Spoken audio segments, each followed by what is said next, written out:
সম্মানিত দর্শক, শুভেচ্ছা ও অভিনন্দন বাংলা চিন্তায়। আপনাদের সাথে আছি আমি জাহিদ খান। যে যেখান থেকে দেখছেন সবাইকে শুভেচ্ছা। 10 বছর পর খালেদা জিয়া পরিবারের সঙ্গে ঈদ করবেন। সম্মানিত দর্শক, 2007 সালের 11 জানুয়ারি তত্ত্বাবধায়ক সরকার ক্ষমতা নেওয়ার পর খালেদা জিয়াকে গ্রেপ্তার করেন। সাথে তারেক রহমান এবং আরাফাত রহমান কোকোকেও গ্রেপ্তার করেন। 2008 সালের তারেক জিয়া মুক্তি পান এবং 2008 সালের 11 সেপ্টেম্বর তিনি চিকিৎসার জন্য লন্ডনে যান। 2008 সাল থেকেই তারেক জিয়া চিকিৎসার জন্য লন্ডনে বসবাস করছেন। খালেদা জিয়া 2015 সালে আরাফাত রহমান কোকো মারা যাওয়ার পর লন্ডনে তারেক জিয়ার সাথে ঈদ করেছিলেন। বিগত 10 বছর খালেদা জিয়া জেলখানায় থাকার কারণে এবং চিকিৎসার কারণে হাসপাতাল এবং এক প্রকার গৃহবন্দী থাকার কারণে পরিবারের সাথে ঈদ করতে পারেন নাই। খবরে বলা হয়েছে বিএনপি চেয়ারপারসন খালেদা জিয়া দীর্ঘ 10 বছর পর যুক্তরাজ্যের লন্ডনে পরিবারের সঙ্গে ঈদ উদযাপন করবেন। 2015 সালের পর আবার ছেলে, পুত্রবধূ ও নাতি নাতনিদের সঙ্গে ঈদ করছেন তিনি। মাঝের বছরগুলোয় খালেদা জিয়া কিছুদিন কারাগারে এবং পরে বাসায় অভ্যন্তরীণ ছিলেন।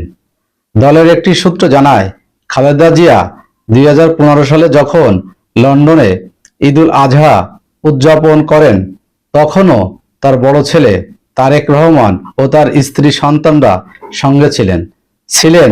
ছোট ছেলে প্রয়াত আরাফাত রহমান, কোকোর স্ত্রী ও সন্তানরা। কোকোর মৃত্যুর পর সেটি ছিল জিয়া পরিবারের জন্য এক দুঃসহ স্মৃতিময় ঈদ। গত কয়েক বছরের তুলনায় এখন খালেদা জিয়ার শারীরিক অবস্থা বেশ ভালো। তাই পরিবর্তিত রাজনৈতিক পরিস্থিতিতে এবার ঈদ জিয়া পরিবারের জন্য অন্যরকম হবে। বিএনপির স্থায়ী কমিটির সদস্য গয়েশ্বর চন্দ্র রায় বলেন, ঈদ মানে পরিবারের সঙ্গে উদযাপন। আওয়ামী লীগ সরকারের কারণে তা হয়নি। জিয়া পরিবার একসঙ্গে ঈদ করবে, সেটা দেশবাসী ও বিএনপি নেতাকর্মীদের জন্য আনন্দের বিষয়। দলের নেতারা জানান, খালেদা জিয়া ঈদের পর বাংলাদেশে ফেরার ইচ্ছা প্রকাশ করেছেন। এপ্রিলে তার দেশে ফেরার কথা হচ্ছে। লন্ডনে যাওয়ার সময় কাতার সরকার খালেদা জিয়ার চিকিৎসার জন্য এয়ার অ্যাম্বুলেন্স সরবরাহ করেছিল। 2007 সালের 11 জানুয়ারি তত্ত্বাবধায়ক সরকার দায়িত্ব নেওয়ার পর খালেদা জিয়াকে গ্রেপ্তার করা হয় এবং 2008 সালে তারেক রহমানকে গ্রেপ্তার করা হয়। 11 সেপ্টেম্বর চিকিৎসার জন্য তিনি লন্ডনে পাড়ি জমান। সেই থেকে তিনি পরিবার নিয়ে লন্ডনে অবস্থান করছেন। ওই সময় আরাফাত রহমান প্যারোলে মুক্তি পেয়ে চিকিৎসার জন্য প্রথমে থাইল্যান্ডে যান। পরবর্তী সময় সেখান থেকে তিনি চিকিৎসার জন্য মালয়েশিয়া চলে যান। সেখানে 2015 সালে 24 জানুয়ারি আরাফাত রহমান মারা যান। এরপর ওই বছরের 16 সেপ্টেম্বর খালেদা জিয়া লন্ডনে যান।